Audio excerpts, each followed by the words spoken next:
Գյուրջան Կասկադ, հասանելի բնակարաններ 65 ամիս մարման ժամկետով։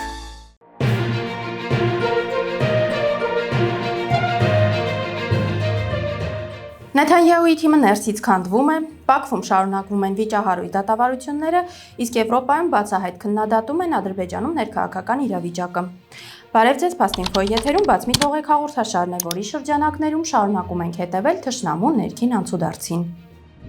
Իսրայելում խորանում է ներքաղաքական ճգնաժամը։ Ալիևի մերձավոր դաշնակից Բենյամին Նեթանյահուի կառավարական կոալիցիան սկսել է փլուզվել Իրանի դեմ արշավի ձախողման ֆոնին։ Դեգել Աթորա կուսակցության հոգևոր առաջնորդ Ռաբի Դով Լանդոն նամակ է ուղարկել պատգամավորներին, հայտարարելով Նեթանյահուի հետ դաշինքի խզման մասին։ Մենք այլևս վստահություն չունենք վարչապետի նկատմամբ։ Այլևս մեզ նրա դաշնակիցը չենք զգում։ Մենք այլևս նրան ոչինչ պարտք չենք, գրել է Ռաբին։ Նեթանյահուն տարիներ շարունակ իր շուրջ ներհավաքել առավել ծայրահեղ սիոնիստական շրջանակներին, սակայն այժմ նույնիսկ նրանք են բացահայտ դժգոհում նրա իշխանատենչ քաղաքականությունից եւ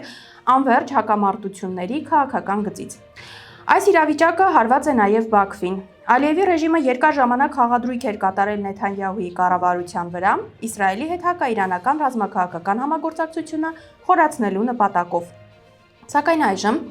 երբ Իսրայելի ներսում կոալիցիան ճաքեր է տալիս, Բաքվի հաշվարկներն էլ կարող են սխալ դուրս գալ, գրում է Թուրանսկի էքսպրեսը։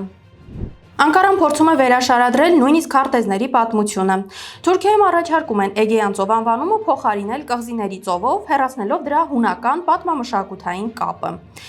Թուրքական իշխանությունները պնդում են, թե այդ անվանումը օգտագործվել է միայն Երկրորդ համաշխարհային պատերազմից հետո Հունաստանի ազդեցությամբ։ Այս քայլը թուրք-հունական լարվածության հերթական դրսևորումն է կղզիների եւ տարածաշրջանային ազդեցության շուրջ պայքարի ֆոնին։ Իսրայելական The Marker տնտեսական թերթը հայտնում է, որ Իսրայելը պատրաստվում է Ադրբեջանում տեղակայել արհեստական բանականության համար նախատեսված սուպեր համակարգչային կենտրոն։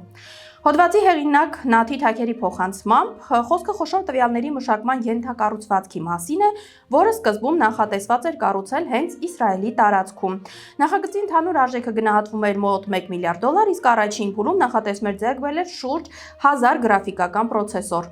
Նշվում է, որ նախագիծը կապ ուներ իսրայելական համալսարանների հետ եւ գտնվելու էր ակադեմիական կառավարման վերահսկողության տակ։ Այս աղեկությունները եւս մեկ անգամ ընդգծում են Իսրայել-Ադրբեջան ռազմատեխնոլոգիական համագործակցության խորացումը, հատկապես բարձր տեխնոլոգիաների եւ AI ոլորտում։ Ադրբեջանական բանակը հերթական անգամ բախվել է սեփական ռազմական քաղաքականության հետևանքներին։ Բռնազավթված Քարվաճառի շրջանում ականի պայթյունի հետևանքով վիրավորվել են Ադրբեջանի զինված ուժերի 2 զինծառայողներ։ Վիրավորված զինծառայողները տարհանվել են մոտակա բուժ հաստատություն։ Դեպքը եւս մեկ անգամ ցույց է տալիս, որ Բաքուն մինչ օրս ի վիճակի չէ ապահովել նույնիսկ իր կողմից բռնազավթված տարածքների անվտանգությունը, մինչդեռ Ալիևի ռեժիմը շարունակում է ռազմական հերոյտրաբանությունն ու տարածաշրջանում լարվածության քաղաքականությունը։ Եվրախորհրդարանում քննարկվել է Ադրբեջանում մարդու իրավունքների աղետալի վիճակը։ Միջազգային իրավապաշտպաններն ու եվրոպացի պաշտոնյաները կոշտ քննադատության են ենթարկել Բաքվի քաղաքականությունը։ Լրագրող Լեյլա Մուստաֆայևան հայտարարել է, որ Ալիևի ռեժիմի թիրախում են հայտնվել նաև գիտնականները Բահրուզ Մամեդովն ու Իղբալ Աբիլովը իրենց ակադեմիական գործունեության պատճառով։ Նա նաև բարձրաձայնել է ձերբակալված կին լրագրողների նկատմամբ սեռական ոտնձգությունների, ինչպես նաև հիվանդ քաղբանտարկյալներին բժշկական օգնությունից զրկելու խնդիրները։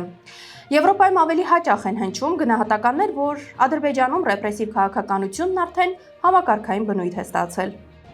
Ալիևի ռեժիմը շարունակում է ցուցադրական դատավարությունների շարքը։ Բաքվի ծանր հանցագործությունների դատարանը դատապարտել է Ռուսաստանի 2 քաղաքացիների՝ Իգոր Զաբոլտասկիխին եւ Իլնուր Վալիտովին, որոնք ձերբակալվել էին դեռևս 2025 թվականի հուլիսին։ Ադրբեջանական իշխանությունները նրանց մեղադրում են կիբերհանցագործությունների միջոցով ստացած 98,000 մանաթի լվացման մեջ։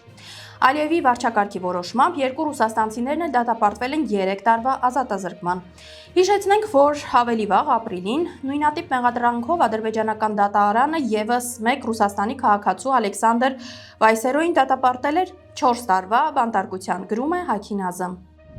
Սարատովում Ռուսաստանի քաղաքացի ծագումով ադրբեջանցի Շամիլ Բաբաևի մասնակցությամբ միջադեպը դարձել է իրավական գործընթացի պատճառ։ Ըստ հաղորդագրությունների նա հարսանիքի ժամանակ ճանապարհի երթևեկելի հատվածում ցուցաբերել է վտանգավոր վարք, ձեռքին պահելով Ադրբեջանի դրոշը։ Միջադեպից հետո ռուս իրավապահները կազմել են վարչական արձանագրություն, իսկ հետագայում նախաձեռնվել է նրան քաղաքացիությունից զրկելու եւ հնարավոր արտաքսման գործընթաց։ Դեպքը լայն քննարկում է առաջացրել հանրային դաշտում Ռուսաստանի ներսում վարքականոնի եւ պետական խորհրդանիշների քաղաքական ընկալման ֆոնին։ Թուրքիայում իբրև թե գաղտնի կերպով ազատ են արձակվել Իսրայելի զինված ուժերի Ցախալի նախկին ծառայող 28-ամյա Թուրքիայի քաղաքացի Ջեսիկա Բեհարին։ Ըստ տարածվող հաղորդագրության նա նախկինում ծառայել է Իսրայելի բանակում եւ մասնակցել է պաղեստինցիների դեմ ռազմական գործողություններին։ Նշվում է, որ նա ժամանել էր Ստամբուլ հարազատներին այցելելու նպատակով, որտեղ նրան բացահայտել են տեղական իսլամական կազմակերպություններն ու մեղադրանքներ են ներկայացրել ցեղասպանության առնչություն ունենալու վերաբերյալ Թուրքիայի քրեական օրենսգրքի հոդվածներով։ Դրանից հետո ոստիկանությունը նրան ձերբակալել էր, սակայն ըստ այս պնդումների հետագայում նա տեղափոխվել է տնային կալանքի, ապա գաղտնի դուրս բերվել երկրից հատուկ թռիչքով երրորդ երկրի միջոցով։ Հաղորդագրություններում նաև նշվում է, որ թուրքական իշխանությունների հայտարարությունների եւ իրական գործողությունների միջև կա հակասություն կապված Գազայի շուրջ նրանց դիրքորոշումների հետ։ Իսրայելի ներկայացուցիչ Եվրատեսիլի մասնակից երգիչ Նոամ Բետանը հայտարարել է, որ բեմ դուրս գալու պահին դահլիճում բախվել է բողոքի ալիքի։ Reuters-ի փոխանցմամբ դահլիճում գտնվող պաղեստինամետ ցուցարարների փոքր խումբը վանկարկել է Պաղեստինին աջակցող եւ Իսրայելի գործողությունները դատապարտող կարգախոսներ։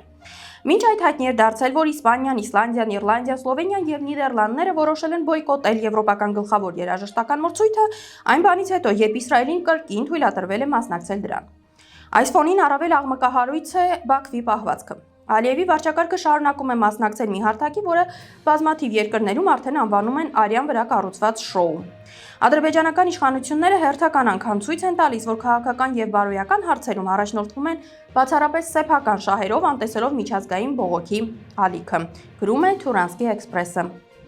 Այսօրվա համար պատրաստել էինք այսքանը։ Fast-Info-ի հաղորդումներին արագ հասանելիություն ունենալու համար կարող եք բաժանորդագրվել YouTube-յան մեր ալիքին։ Մնացեք մեզ հետ։